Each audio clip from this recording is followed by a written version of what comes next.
Hi, എല്ലാവർക്കും നമസ്കാരം. പുതിയൊരു വീഡിയോയിലേക്ക് ഞാൻ പറയാൻ ഉദ്ദേശിക്കുന്നത് കഴിഞ്ഞ ദിവസം റിപ്പോർട്ടഡ് ചാനലിൽ ഒരു ഇൻ്റർവ്യൂ ഉണ്ടായിരുന്നു. അത് യൂണിവേഴ്സിറ്റിയിൽ വേടൻ്റെ ഒരു പാഠ്യ പദ്ധതിയിൽ ഉൾപ്പെടുത്തിയതിനുമായി ബന്ധപ്പെട്ട് ഡോക്ടർ അരുൺകുമാർ നടത്തിയ ഒരു ഇൻ്റർവ്യൂ ആയിരുന്നു. അത് വളരെ രസകരമായ എന്നിരുന്നാൽ തന്നെ ഒരു നല്ലൊരു മറുപടികൾ രണ്ട് അങ്ങോട്ടും ഇങ്ങോട്ടും സംവാദപരമല്ലാത്ത ചോദ്യങ്ങൾക്ക് കൃത്യമായ ഉത്തരങ്ങൾ നൽകുന്ന ഒരു ഇൻ്റർവ്യൂ ആയിരുന്നു അത്. ആ ഇൻ്റർവ്യൂവിലെ പ്രശസ്ത ഭാഗങ്ങൾ ഞാനിവിടെ പറയാം. ഒന്നാമത്തെ കാര്യം, വേടനെ കുറിച്ച് ചോദിക്കുമ്പോൾ വേടൻ്റെ ഫാദറിനെ കുറിച്ചാണ് ചോദിക്കുന്നത്. അതിനു മുമ്പ് വേടൻ്റെ അമ്മയെക്കുറിച്ച് ചോദിക്കുന്നു. വേടൻ ജനിച്ച ചുറ്റുപാടിനെ കുറിച്ച് ചോദിക്കുന്നു. വേടൻ്റെ ഇനി മുന്നോട്ടുള്ള രാഷ്ട്രീയം അല്ലെങ്കിൽ മുന്നോട്ടുള്ള രീതികൾ, അല്ലെങ്കിൽ അതിൻ്റെ പ്രണയം, അതിൻ്റെ എഴുത്തിൻ്റെ രീതികൾ, ഇതിനെക്കുറിച്ചെല്ലാം ചോദിക്കുന്നുണ്ട്. അതോടൊപ്പം തന്നെ വരാനിരിക്കുന്ന പുതിയ സോങ്ങായ പത്തുതലയെക്കുറിച്ച് ചോദിക്കുന്നുണ്ട്. ഇതാണ് ഇതിൻ്റെ സാരം. ഒന്നാമത്തെ കാര്യം, വേടൻ്റെ അമ്മയെക്കുറിച്ച് ചോദിക്കുമ്പോൾ അമ്മയുടെ ജാഫ്നയിലാണെന്നും മറ്റ് കാര്യങ്ങളൊക്കെ പറയുന്നുണ്ടെങ്കിൽ തന്നെയും തൻ്റെ അപ്പനെക്കുറിച്ച് ചോദിക്കുമ്പോൾ അപ്പനും അമ്മയുമായിട്ട് അദ്ദേഹവും അപ്പനുമായിട്ട് ഒരു ആത്മീയ അല്ലെങ്കിൽ ഒരു മാനസിക റിലേഷൻഷിപ്പ് തനിക്കുണ്ടായിട്ടില്ല എന്നും പറയുന്നുണ്ട്. അതിന് കാരണം, അപ്പന്മാര് അല്ലെങ്കിൽ മക്കൾക്ക് വേണ്ടി സാമ്പത്തികമായിട്ട് അദ്ദേഹം ജനിച്ചു വളർന്നൊരു സാധാരണ ഒരു കോളനിയിലാണെങ്കിലും അവിടുത്തെ ജീവിത രീതിയാണ് അദ്ദേഹം മുന്നോട്ട് വെക്കുന്ന ഒരു കാര്യം. അവിടെ അപ്പൻ അല്ലെ അമ്മ മക്കളെ വളർത്താൻ വേണ്ടി ഒരുപാട് കഷ്ടപ്പെടുന്ന ഒരു സിറ്റുവേഷനാണ് ആ പ്രദേശങ്ങളിൽ. അതായത് അദ്ദേഹം ജനിച്ചത് തൃശ്ശൂരിനടുത്തുള്ള സ്വപ്നഭൂമി എന്ന് പറയുന്ന കോളനിയാണ്. അതിന് ഇടയ്ക്കൊരു കാര്യം പറയട്ടെ. കോളനി എന്നുള്ള വാക്ക് എടുത്തു കളയപ്പെട്ടു. ഈ നമ്മുടെ മലയാള ഭാഷയിൽ നിന്നും എടുത്തു മാറ്റിയിട്ട് അതിന് പകരം ഉന്നതി ഒരു വാക്ക് ചേർത്തിട്ടുണ്ട്.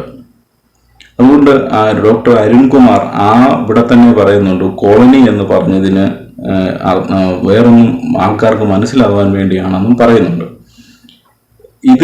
അതൊക്കെയാണ് നിൽക്കട്ടെ. അപ്പം വേടന്റെ ജീവിത സാഹചര്യം വളരെ മോശമായിരുന്നു. അദ്ദേഹത്തിന്റെ വിദ്യാഭ്യാസത്തെക്കുറിച്ച് ചോദിക്കുന്നുണ്ട്. വളരെ വ്യക്തമായി നമ്മൾ അറിയാം, ഇപ്പം വലിയ ഉന്നതിയിലൊക്കെ നിൽക്കുന്ന ഒരാൾക്കാർ വിദ്യാഭ്യാസത്തെ ഒന്നും മറ്റു പല കാര്യങ്ങളും തുറന്നു പറയാൻ ഒരിക്കലും മുതിരാറില്ല. കാരണം അവരുടെ ഇമേജിനെ പല കാര്യം കൊണ്ട് ബാധിക്കും. അതുകൊണ്ട് വേടൻ എന്ന വ്യക്തി തൻ്റെ വിദ്യാഭ്യാസത്തെക്കുറിച്ച് പറയുന്നത് 10 വരെ വളരെ കൃത്യമായി ക്ലാസ്സിൽ പോവുകയും ചെയ്തു. +2 കാലഘട്ടങ്ങളിൽ തനിക്ക് ക്ലാസ്സിൽ പോകാനോ മറ്റു കാര്യങ്ങൾ ചെയ്യാനോ തുടർച്ചയായി ക്ലാസ്സുകൾ അറ്റൻഡ് ചെയ്യാനോ ഒന്നും പറ്റിയിട്ടില്ല. തനിക്ക് ഉപജീവനത്തിന് ജീവിക്കാൻ ഭക്ഷണം കഴിക്കാൻ വേണ്ടി ജോലികൾക്ക് പോകേണ്ട വന്നു എന്ന് അവിടെ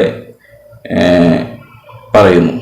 പിന്നെ രണ്ടാമത് ഒരു കാര്യം കൂടെ പറയുന്നത്, താൻ വേട്ടയാടപ്പെടുന്നു വേട്ടക്കാരൻ എന്നുള്ള പേര്, വേടൻ എന്നുള്ള പേര് ഒരേ സമയം എന്തുകൊണ്ടാണ് വേടൻ എന്നുള്ള വ്യക്തി സത്യത്തിൽ ഒരു വേട്ടക്കാരനല്ലേ, അല്ലെങ്കിൽ വേട്ട ചെയ്ത് മറ്റുള്ളവർ വേട്ടയാടപ്പെടുന്ന ആളല്ലേ, പിന്നെന്തുകൊണ്ടാണ് വേടൻ താങ്കൾ വേട്ടയാടപ്പെടുകയല്ലേ ചെയ്യുന്നത്, അതുകൊണ്ട് വേടൻ എന്ന പേര് സ്വീകരിച്ചതിന് അതിനകത്തിന് മറുപടി ഉണ്ട്.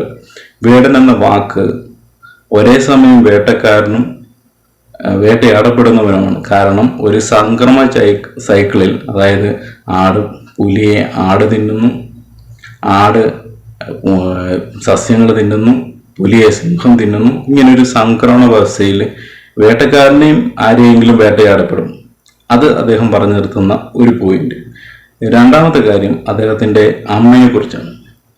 അദ്ദേഹം പറയുന്നു, അദ്ദേഹത്തിൻ്റെ അമ്മ സാധാരണ വീടുകളിലൊക്കെ മക്കൾക്ക് ചോറ് വാരിക്കൊടുത്ത് മക്കൾ വരുന്നതും നോക്കി, സ്കൂൾ വിട്ട് വരുന്നതും നോക്കി ഭക്ഷണവും 4 മണി ആഹാരങ്ങളും വിളമ്പി വെച്ച് ഇരിക്കുന്ന ഒരു അമ്മയല്ലായിരുന്നു തൻ്റെ അമ്മ.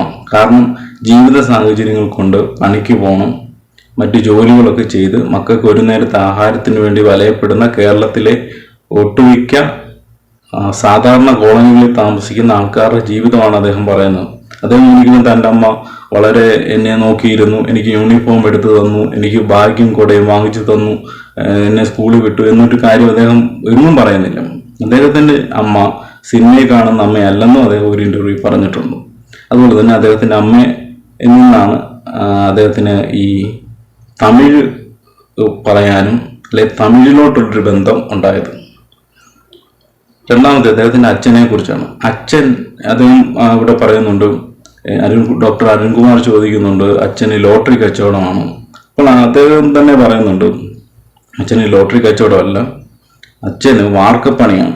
ഒരു മെയിൻ സ്ട്രീമിൽ നിൽക്കുന്ന ഒരു നടൻ പോലും വളരെ ചുരുക്കം കാര്യങ്ങൾ ഇങ്ങനെ പറയാത്തൊരു കാര്യങ്ങളാണ് ലോട്ടറി കച്ചവടം അല്ലായിരുന്നു എന്ന് പറഞ്ഞിട്ട് നമ്മൾ പലപ്പോഴും ചിന്തിക്കും ഇനിയും വേറെ വല്ല ജോലിക്കാരനോ അല്ലെങ്കിൽ വേറെ ഓഫീസ് വർക്കോ അങ്ങനെയൊക്കെ പറയുന്നു. പക്ഷെ ഒരിക്കലും അങ്ങനെ പറഞ്ഞില്ല. തൻ്റെ അച്ഛന് വാർക്കപ്പണിയാണ്, അതോടൊപ്പം തന്നെ ഞാനും ആ വാർക്കപ്പണിക്ക് പോയിട്ടുണ്ടെന്നാണ് അദ്ദേഹം പറയുന്നത്. ഞങ്ങളൊന്ന് വാർക്കപ്പണി സൈറ്റിൽ ഒന്നിച്ചാണ് ജോലിക്ക് പോയിക്കൊണ്ടിരിക്കുന്നത്, പിരുന്നത്. അദ്ദേഹം പാട്ടിന്റെ സമയത്തും, അതായത് അദ്ദേഹത്തിന്റെ വാ എന്നുള്ള ആൽബം ഇറങ്ങിക്കഴിഞ്ഞും അദ്ദേഹം ഈ വാർക്കപ്പണിക്ക് തന്നെ പോയിട്ടുണ്ടെന്നുള്ളതാണ് അദ്ദേഹം പറഞ്ഞു വെക്കുന്ന ഒരാശയം. പിന്നെ അദ്ദേഹം പറഞ്ഞിട്ടുള്ളത് അദ്ദേഹത്തിന്റെ ജീവിത സാഹചര്യങ്ങളെ കുറിച്ചാണ്. അദ്ദേഹം വളരെ കഷ്ടപ്പാടിലൂടെയും ദുരിതത്തിലൂടെയും വന്നതാണ് എന്ന് പറയുന്നു. വേറൊരു കാര്യം, അദ്ദേഹത്തിന് പുലിപ്പല്ല് കേസിലെ മറ്റ് ലഹരി ഉപയോഗിച്ചതിന്റെ കേസിൽ ലഹരി ഫ്ലാറ്റിൽ നിന്ന് കണ്ടെടുത്തതിന്റെ കേസിലൊക്കെ പോലീസ് പിടിച്ച് ചെയ്തിട്ടുണ്ട്. അപ്പോൾ ഇരട്ട നീതിയാണോ അതോ താങ്കൾ അപ്പൊ വേറെ വ്യക്തിയാണെങ്കിലും മറ്റുള്ളവരെ കുറ്റപ്പെടുത്താൻ ശ്രമിക്കും. പക്ഷെ അദ്ദേഹം പറഞ്ഞ തന്റെ ഭാഗത്തും കുറച്ച് തെറ്റുകളുണ്ട്. ആ തെറ്റ് ഉള്ളത് കൊണ്ടാണ് തനിക്ക് അങ്ങനെ സംഭവിച്ചു എന്ന് പറയുന്നു. ഒരിക്കലും മറ്റൊരു രീതിയിലേക്ക് അദ്ദേഹം ആ ടോക്കിനെ വളച്ചൊടിക്കാൻ ശ്രമിച്ചില്ല. പിന്നെ അദ്ദേഹം പറയുന്നത് വളരെ കൃത്യമായി പറയുന്ന ഒരു കാര്യം, 10 തല എന്ന് ഉദ്ദേശിക്കുന്നത് രാവണനുമായി ബന്ധപ്പെട്ടതാണ്. ഈ രാവണനുമായി ബന്ധപ്പെട്ട കാര്യങ്ങൾ ശ്രീലങ്കൻ ബേസ്ഡ് ആണ്. കാരണം ശ്രീലങ്കയിലെ ലങ്ക അധിപനാണ് രാവണൻ. അതായത് ശ്രീലങ്കയുടെ ഈ സംഭവം എല്ലാമായിട്ട് ബന്ധപ്പെട്ടിരിക്കുന്നത് തൻ്റെ അമ്മ ജാഫ്ന സ്വദേശി എന്ന് പറയുമ്പോൾ നമുക്കറിയാം, അവിടെ ജനിച്ചു വളർന്ന അവിടുത്തെ ആളെന്ന് പറയുമ്പോൾ അവിടുന്ന് തായ്മൊഴിയായിട്ട് കിട്ടിയതാണ് ഈ രാവണനുമായിട്ടുള്ള ഒരിത്. അദ്ദേഹം വേറെ ഒത്തിരി കാര്യങ്ങൾ പറയുന്നുണ്ട്. ശ്രീരാമനെ അറിയില്ല, അദ്ദേഹത്തെ തെറ്റ് പറയാൻ പറ്റത്തില്ല. കാരണം ഏത് കുട്ടിക്കും അമ്മയാണ് കാര്യങ്ങൾ പറഞ്ഞു കൊടുക്കുന്ന, മറ്റുള്ളവരെല്ലാം കേട്ടറിവ് മാത്രം. അപ്പോൾ കേട്ടറിവിൽ നിന്ന് അവിടുന്ന് മനസ്സിലാക്കാൻ കഴിഞ്ഞത് ഈ ശ്രീലങ്കയിൽ ജനിച്ച് അല്ലെങ്കിൽ ശ്രീലങ്കയുമായി ബന്ധമുള്ള എല്ലാവർക്കും ലങ്കാധിപനല്ലേ, രാവണനാണ് അവരുടെ എല്ലാം.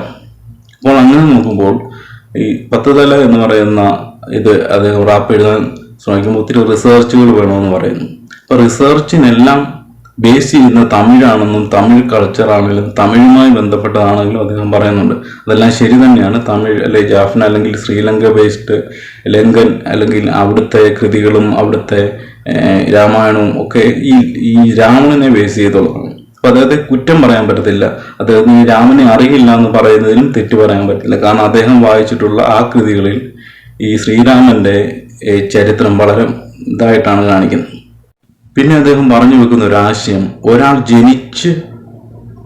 ജനിച്ചത് കൊണ്ട് അയാൾ ഉന്നത കുലജാതൻ അല്ലെങ്കിൽ ഉന്നതി ഉള്ള ഒരാളാണെന്ന് പറയാൻ നമുക്കൊരിക്കലും കഴിയില്ല.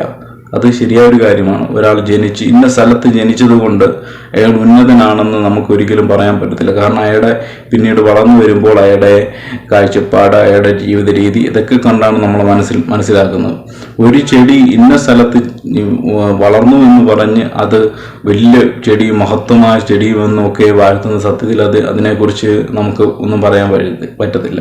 പക്ഷെ അതേ സംബന്ധിച്ച് ആ ചെടി വളർന്ന് നല്ല പന്തലിച്ച് നല്ലൊരു ഫലം തരുവാണെങ്കിൽ നമുക്കത് നല്ലതാണെന്ന് പറയാൻ പറ്റും. അദ്ദേഹം വളരെ വ്യക്തമായിട്ട് മനുഷ്യ ജീവിതത്തെ കുറിച്ചാണ് പറയുന്നത്. കാരണം നമുക്കറിയാം, പലരും പല സ്ഥലത്തും പല ജാതിയിലും പല മതത്തിലും ജനിച്ചതായതുകൊണ്ട് ഉയർന്ന ആൾക്കാരൊന്നും ആ സമുദായത്തിലോ ആ മതത്തിലോ ആ ജീവിത സാഹചര്യത്തിലോ ജനിക്കാത്തത് കൊണ്ട് അയാൾ ഒരു വലിയ ആളാണെന്ന് പറയാനോ പറ്റത്തില്ല എന്നുള്ള ഒരു ആശയം പറഞ്ഞു വെക്കുന്നുണ്ട്. അതും ഒരു ശരി തന്നെയുള്ളൊരു കാര്യമാണ്.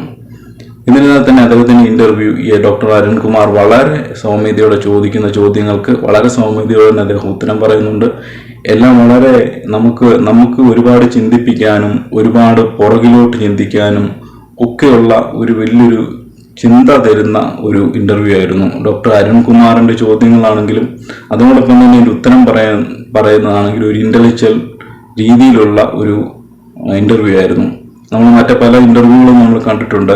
പക്ഷെങ്കിൽ അതൊക്കെ ഒരു സിനിമയെ ബേസ് ചെയ്തോ അല്ലെങ്കിൽ ചില കാര്യങ്ങളെ ബേസ് ചെയ്തുള്ള മാത്രം ഇന്റർവ്യൂകളാണ്. പക്ഷെ ഈ ഒരു ഇന്റർവ്യൂ മറ്റു ഇന്റർവ്യൂകളിൽ നിന്ന് വ്യത്യസ്തമാക്കുന്നു.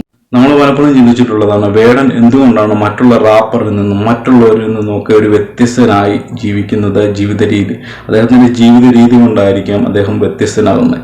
എപ്പോഴും കറുപ്പ് ധരിച്ചുകൊണ്ട്, കറുപ്പിനെ പ്രൊമോട്ട് ചെയ്തുകൊണ്ട്, കറുപ്പിന്റെ രാഷ്ട്രീയം പറഞ്ഞുകൊണ്ട്, കറുപ്പിനെ കുറിച്ച് കവിതകൾ എഴുതിക്കൊണ്ട് ഒക്കെ അദ്ദേഹം കറുപ്പെന്ന് പറയുന്ന ആർക്കും ഇഷ്ടപ്പെടാൻ സാധ്യതയില്ലാത്ത, ആർക്കും ഇഷ്ടപ്പെടാത്ത ആ കളറിനെ ഇത്ര പ്രൊമോട്ട് ചെയ്യുന്നൊരു വ്യക്തി. എനിക്ക് തോന്നുന്നു ഞാൻ ആദ്യമായിട്ടാണ് ഇങ്ങനൊരു വ്യക്തിയെ ഇന്റർവ്യൂ ചെയ്യുന്നത് ഇത്രയധികം കാണുന്നത്. നമ്മൾ പലപ്പോഴും ചിന്തിക്കും വേടന്റെ പിറകിൽ ആരാണ്. അദ്ദേഹം മുന്നോട്ട് വെക്കുന്ന ഒരു രാഷ്ട്രീയമുണ്ട്. അത് വർഷങ്ങൾക്ക് മുമ്പ് അല്ലെങ്കിൽ ഇന്ത്യയിലെ ഒരു പ്രമുഖനായ വ്യക്തി, അതായത് ഡോക്ടർ PR അംബേദ്കറുടെ പാത തന്നെയാണ് വേടനം പിന്തുടരുന്നതെന്ന് അദ്ദേഹത്തിന്റെ ആശയങ്ങളിൽ നിന്നും അദ്ദേഹത്തിന്റെ വരികളിൽ നിന്നും നമുക്ക് മനസ്സിലാക്കാൻ പറ്റും. അതിന് ഏറ്റവും വലിയ ഉദാഹരണം അദ്ദേഹം ലാസ്റ്റ് ഇന്റർവ്യൂ പറയുന്നു, വേടൻ എങ്ങനെയുള്ള ഒരു ഇന്ത്യയാണ് വേടൻ സ്വപ്നം കാണുന്നതെന്ന് ചോദിക്കുമ്പോൾ അദ്ദേഹം പറയുന്നത് സമത്വമുള്ള ഒരു ഇന്ത്യ, സ്വാതന്ത്ര്യം, സമത്വം, സാഹോദര്യം. ഇത് മൂന്നും നമ്മൾ കേൾക്കുമ്പോൾ നമ്മുടെ മനസ്സിലേക്ക് ഓടിയെത്തുന്ന ഒരേ ഒരു വ്യക്തിയാണ് ബാബാസാഹിബ് ഡോക്ടർ PR അംബേദ്കർ. അദ്ദേഹത്തിന്റെ വാക്യങ്ങളാണ്, അദ്ദേഹം ഭരണഘടനയിൽ പോലും ചേർത്തിട്ടുള്ള വാക്യങ്ങളാണ് സമത്വം, സ്വാതന്ത്ര്യം, സാഹോദര്യം. സ്വാതന്ത്ര്യം, സമത്വം, സാഹോദര്യം എന്ന 3 വാക്യങ്ങൾ. ഇത് തന്നെയാണ് വേടനും ഊന്നി പറയുന്ന പല കാര്യങ്ങളും. നമ്മുടെ നാട്ടിൽ അല്ലെങ്കിൽ നമ്മുടെ രാജ്യത്ത് കളറിന്റെ പേരിൽ, ജാതിയുടെ പേരിൽ, മറ്റ് പലതിൻ്റെയും പേരിൽ, മതത്തിന്റെ പേരിൽ തമ്മിൽ തല്ലുന്ന ഒരു ജനതയെ സമത്വമുള്ള, സുന്ദരമായ അല്ലെങ്കിൽ സ്വാതന്ത്ര്യമുള്ള, സാഹോദര്യം, എല്ലാവരും സഹോദരങ്ങളാണെന്നുള്ള ഒറ്റ ചിന്തയുള്ള ഒരു ആശയമാണ് വേടൻ മുന്നോട്ട് വെക്കുന്നത്. ഈ ആശയത്തോട് യോജിക്കാൻ അംബേദ്കറുമായി അല്ലെങ്കിൽ ഈ ഭരണഘടനയെ സംരക്ഷിക്കണം അല്ലെങ്കിൽ ഭരണഘടനയോട് കൂറ് പുലർത്തുന്ന എല്ലാവർക്കും അദ്ദേഹത്തിന്റെ രാഷ്ട്രീയത്തോട് കൂറുണ്ടാകും എന്ന എൻ്റെ വിശ്വാസം. എന്ത് തന്നെയായാലും വേടനും അരുൺകുമാറും നടത്തിയ ഇന്റർവ്യൂ വളരെ നല്ലൊരു ഇന്റർവ്യൂ ആണ്. നിങ്ങളെല്ലാം ഈ വീഡിയോ കാണുന്ന എല്ലാവരും പറ്റുമെങ്കിൽ ആ ഇന്റർവ്യൂ ഒന്ന് കാണാൻ ശ്രമിക്കുക. ആ ഇന്റർവ്യൂവിൽ പറയുന്ന പല കാര്യങ്ങളും, വീഡിയോയുടെ ഒരു ക്ലിപ്പിംഗ്സ് പോലും ഞാൻ ഈ വീഡിയോയിൽ ഉൾപ്പെടുത്തുന്നില്ല. കാരണം ആ ഇന്റർവ്യൂ നിങ്ങൾ അതിൻ്റെ ശൈലിയിൽ തന്നെ കാണുന്നതായിരിക്കും ഏറ്റവും നല്ലതെന്ന് ഞാൻ വിശ്വസിക്കുന്നു. അതുകൊണ്ട് തന്നെ ആ ഇന്റർവ്യൂവിൻ്റെ നിങ്ങൾ 100% കാണണമെന്ന് ഞാൻ അഭ്യർത്ഥിക്കുകയാണ്.